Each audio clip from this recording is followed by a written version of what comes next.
Back. Decided to do this ad hoc live stream with brother Farhan to kind of talk about what just happened. Yeah. Hi, Farhan. How's it going? Hey, everybody. Good to see you, Abdullah. So I wanted to talk about what the heck just happened. And me and you, we were talking about a couple hours ago about a live stream that was really interesting because it was right on the topic of something that we both talk about all the time, which is atheism rational? Call in live. So this is an invitation to non-Muslims to join the conversation to talk about atheism. It had Mohamed Hijab, Hamza Tzortzis, Imran Hussein, and Subboor Ahmad. And lo and behold, we joined this conversation, or at least we attempted to join the conversation. And what happened? Well, I mean, I tried to join the conversation and I kept getting kicked out. So I was like, is there something wrong with my computer? And then next thing you know, I tried to do it again, and this time it said that you were blocked.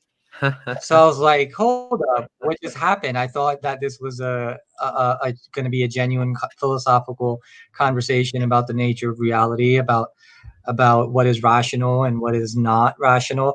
And I was blocked. And so for the longest time, I was asking folks, I was like, why am I blocked? Why am I not allowed to enter the chat? Right. And, there wasn't any response. So ended up disappointed because I was really looking forward. I've been trying to talk to Mohamed Hijab and Hamza Tzortzis for a long time. Hijab actually through email accepted, but then he invited me to London, and I said, to go out to Hyde Park, which is, I would be willing to do that as well, but the amount of money that it costs not only to make the trip, but the amount of money that I would lose to fulfill the role that I play would be too much. So I was wondering if we could do an online conversation at some point. And this was a perfect opportunity, and exactly blocking me. At this point, there's like literally no excuse to have to fly over to see someone. We all know, especially now during the lockdown, that doing an online conversation is perfectly fine. I mean, for my office work, we're doing online conversations all the time. We're doing teleconferencing. I mean, this is the 21st century. So it just seems like an excuse. Now, this might sound like an excuse from our end. So let's just talk about how this actually started. I wanted to show the actual live chat because it's not showing yet. Maybe because it just finished. The stream just finished. In the live chat, I started typing with my official account, Abdullah Samia, and I'm like, hello. And there was like tens of comments saying, Abdullah, join in. Abdullah, don't be a coward. Abdullah, come on the show. You'll be roasted. I can't wait to see you being roasted. You'll be finished. Mohamed Hijab will finish you. And let me tell you, like, how I was feeling. So as we were talking before this thing happened, I was kind of nervous to do this. I mean, to go on the channel, because I'm like, well, it's going to be 4 against 1. Is it going to be another one of those, you boy, you're finished, you boy? And I'm like, I don't want to deal with that. Like, I don't want this. And, them cutting off the mic, basically like running the show. But actually, the show was pretty decent. They did actually let people talk.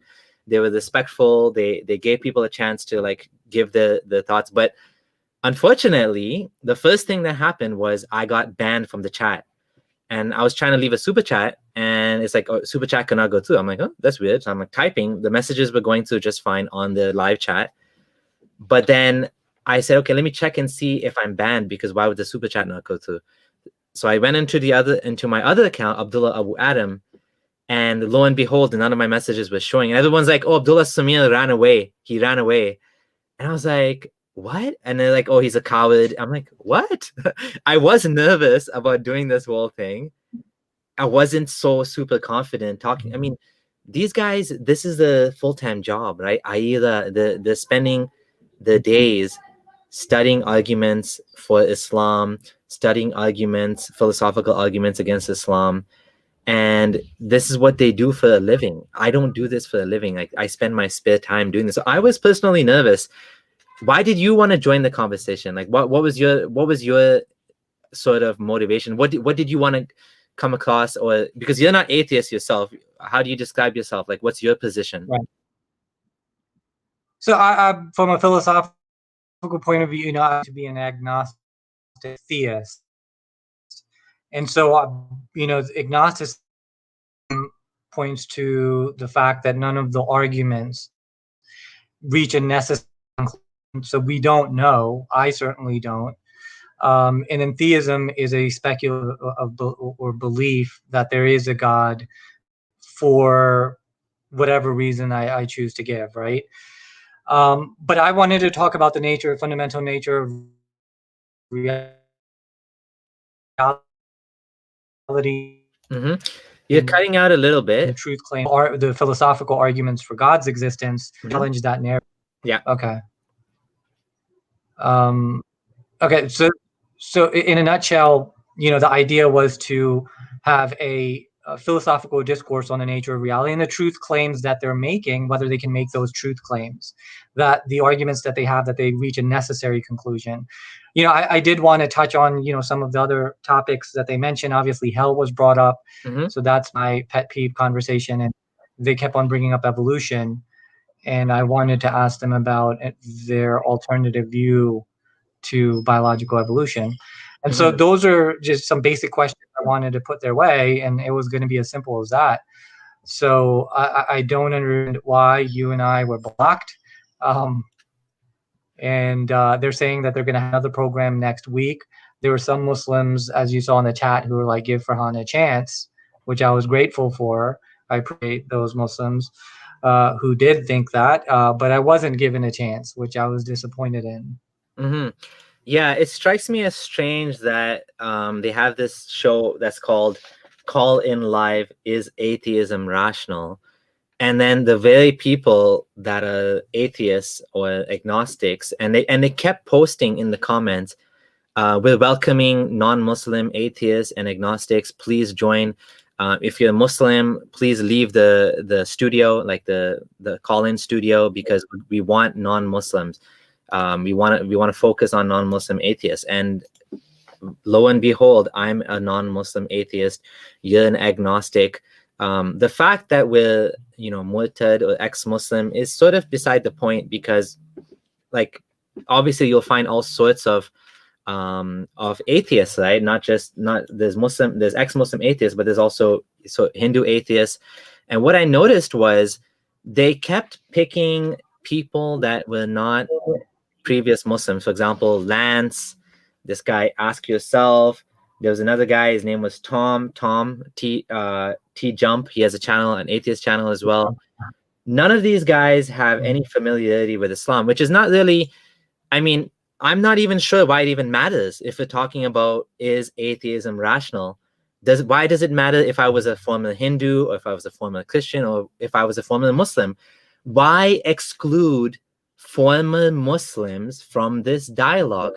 If you're claiming to have a call-in show that you're welcoming people to talk on the topic of Islam, not even Islam. I mean, I would understand if it was Islam, it'd be even more strange, because we are former believers. And it's not to say that every single ex-Muslim is an expert on Islam, but it strikes me as if, they're picking on the weakest arguments, or maybe there's another reason. Maybe there's another reason they don't want to talk to us. Is it possibly the case that if they even see us on the stream, that gives us legitimacy? Like, I don't know. Yeah, I mean, I don't understand it either, Abdullah. I think the fact that, if anybody claims to be an ex-Muslim, naturally there's going to be a hesitancy in thinking, is this person going to troll, or are they going to insult? Are they going to add any value to the conversation? And I think, Abdullah, you and I are pretty cordial people. We try to get along with Muslims, try to get along with everybody that we talk with. And so it would be one thing if we were trolling, or we were viciously attacking Islam, without any merit. But I certainly am not. And so I think, just all I was asking for was a chance. And, we would have probably, even if we did get in, we would have been able to present the question and then listen to their answers. And that's perfectly fine. You know what I mean? That's perfectly fine. I'm just asking for the chance. Yeah. And I was hoping that they would Yeah. give the chance, but they didn't, unfortunately. And I'm just going to be clear about this. This is their platform. This is SC Dawa, their YouTube channel. They're not under any obligation to host anybody they don't want to. They don't owe me anything. They don't owe you anything. Yeah. And I don't owe anybody else anything. It's frankly their own choice whether they want to host us ex-Muslims or not. The question is, though, why pretend like you're welcoming everybody when actually you're not, right? And the funny thing is, like you were saying, a lot of Muslims were saying, like, talk to these guys. Like, I want to see Abdullah get roasted. I want to see him be, get destroyed, whatever. And frankly speaking, maybe they would have done an amazing job. Maybe they would have destroyed me, so to speak, right? Maybe I don't know. Like, I'm not even sure how it would have gone. I was frankly nervous myself. I wasn't coming in here like, yeah, I'm gonna destroy these guys. I don't have the attitude. I never did. I was like nervous, but I'm like, well, this is an opportunity. The extending an open hand. And the first thing was they blocked me from the chat. And then right away, I'm like, okay, well, that's weird, but let me try to join anyways. And I clicked on the StreamYard link to join the show. And lo and behold, I got in the waiting room, so to speak. There's a waiting room, and it kicked me out. And I think that's what happened to you too. You got into the thing, and then it kicked you out, right? And then you got in again, and then finally they just banned you. Pretty much. Without explanation. I asked for an explanation, but like you said, Samir, it's true. If they don't want to talk to certain people, that's their prerogative. But the question is, why not? Why not talk to us? Hijab has had plenty of conversations at Hyde Park. So has Tzortzis, and one or two of them are people who have claimed to have been Muslim point. And so, I don't understand why we were banned in this instance, but it's unfortunate. There should be open dialogue so long as it's respectful. Yep, that's the screen that I got. Exactly. So, so yeah, no, I mean, Samir, I would hope that Muslims and people who used to be Muslim are able to have reasonable discussions, respectful discussions on pertinent issues. There shouldn't be a reason why we can't. Indeed, absolutely. And like you said, these guys, I mean, who is better equipped to talk to ex-Muslims than Hamza Tzortzis, Mohamed Hijab? Like, I don't know too much about Imran Hussein and Subboor Ahmad. I know Subboor. I've tried to engage with him a couple of times on Facebook, but he didn't really respond.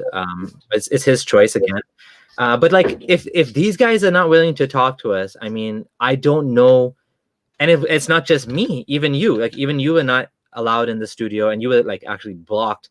I was blocked from the chat. I mean, it's almost, I don't want to say it's a conspiracy. I mean, often we're the ones that's accused of a conspiracy. We're the ones that are accused of hiding the evidence, of having ulterior motives, of doing this for money.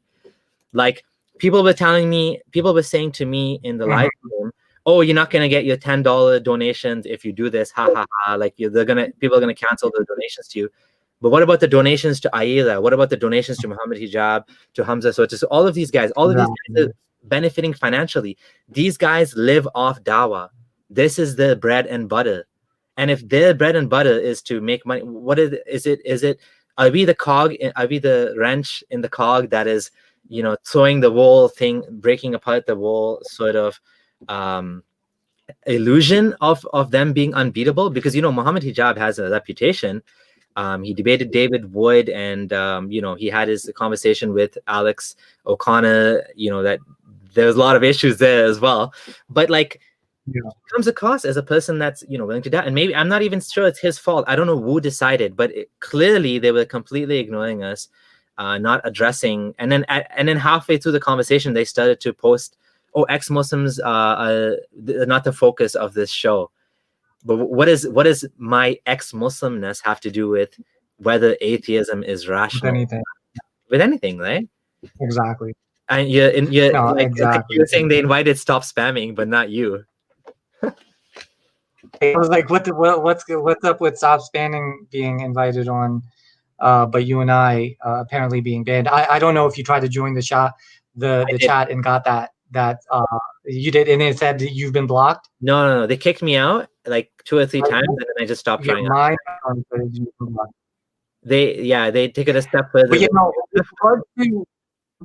yeah, I don't know the other two brothers, but Hijab and Tzortzis, they have a really decent grasp of the rules of logic, logical fallacies, how to use logic to make claims, and truth claims specifically. And so, you have to have a basic understanding, if not a good understanding, of the rules of logic and philosophy in order to engage with these people. So I understand why for a lot of people, it might be daunting to try to converse with them. But for the most part, if you understand the basic rules of logic and you don't contradict yourself, and you deal with the subject matter, and they deal with the subject matter, that's the best type of conversation. And that's the thing, I wanted to point out, the laws in their logical conclusion, not the argument necessarily itself, but whether the conclusion necessarily follows the premise. And so, those are conversations that we could have had. I was, Samir, I thought we were in, dude. Yeah. I thought we were in. I was like, finally, we get to engage. This is it. This is the time, right? Yeah. And unfortunately, that opportunity was taken away from us. Yeah, and honestly, from my perspective, what I was planning to, the argument I was planning to present was simply that, okay, whether or not your religion is true, whether or not God exists, does that make your religion true? I mean, we can mentally masturbate all we want about whether God exists or doesn't exist. Kalam, cosmological argument, ontological argument, all of these arguments that most common people never ever engage with anyways.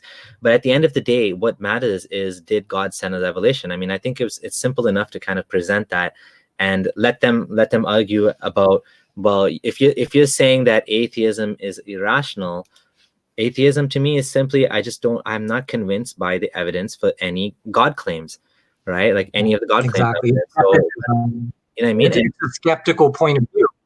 Yeah, it's skeptical point of view. And Mohamed Hijab was saying something about, he has his own way of dealing with this. He was saying, well, if it doesn't, you can't. He was going on a different argument with stop spamming, but I don't know. Like I said, I don't know how it would have gone. I wanted to show one more thing as well, which is now it's kind of clear, and it's quite obvious now that they heavily control the discourse on the platforms. So if you look at the comments and you look at the number of comments, you'll see that every single comment that they are approving is all pro Dawa, pro their side. Stop S is so arrogant. Love seeing them destroyed. We call, basically, I wanted to hear him refute atheism. It's all of the only showing one side of the story while claiming to be like a sort of speaker's corner. And this brings me back to when myself, and it's called Speaker's Corner Dawa, SE Dawa. Speaker's Corner is known as this place in London, that in Hyde Park, I believe, that everyone can come and everyone gets a free and open platform to bring forth the argument and to argue about, let the best man win, as they say, let the best arguments win.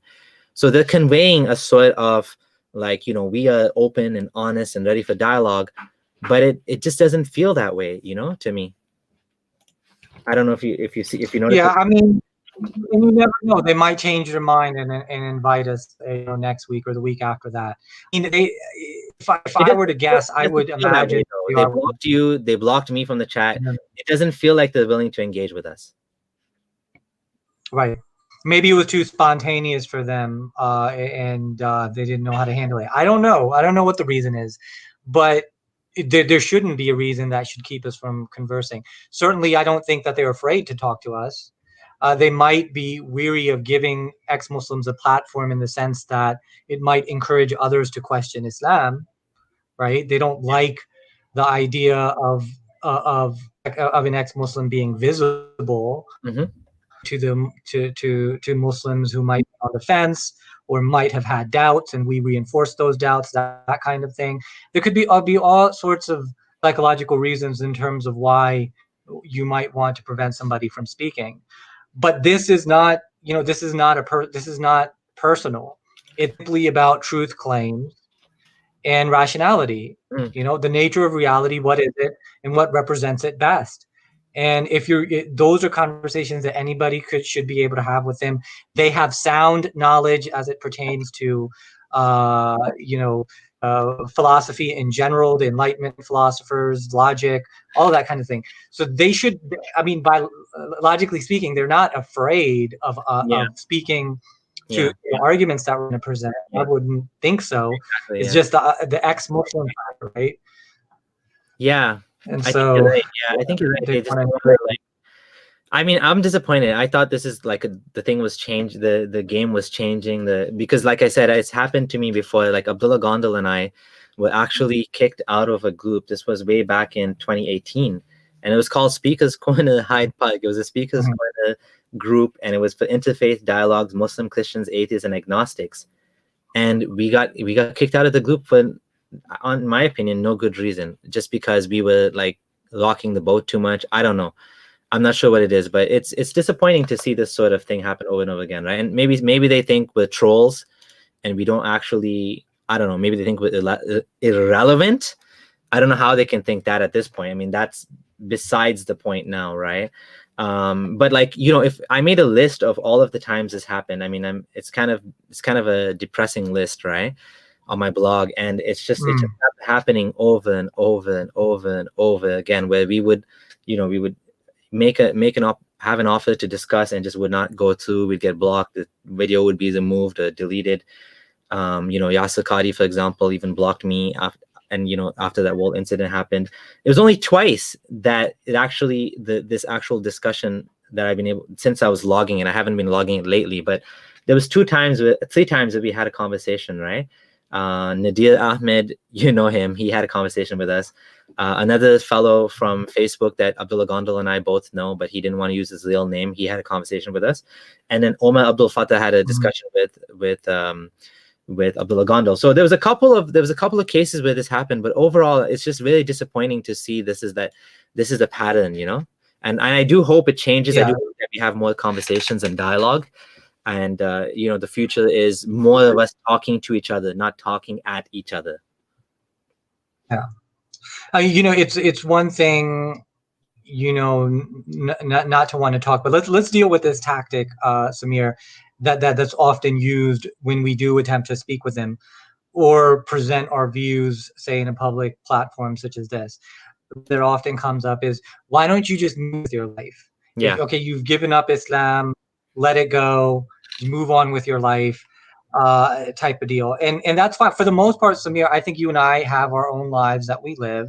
There are things that we're interested in, right? And we pursue conversations with those that are willing. Like you and I don't go around talking to Muslims randomly, wanting to convince them that Islam isn't true. At least I don't do that. You know what I mean? Yeah. I'm not interested in just talking to random Muslims. I'm interested in talking to people who are adamant about their truth claims and about the nature of reality. And that's an interest that I have. And for the most part, we have moved on. We're living our lives. But just like you're willing to, you're willing and able to talk about what you believe and what you think about the nature of reality and whatnot, we should be able to have those conversations too. And it also pertains to social justice issues.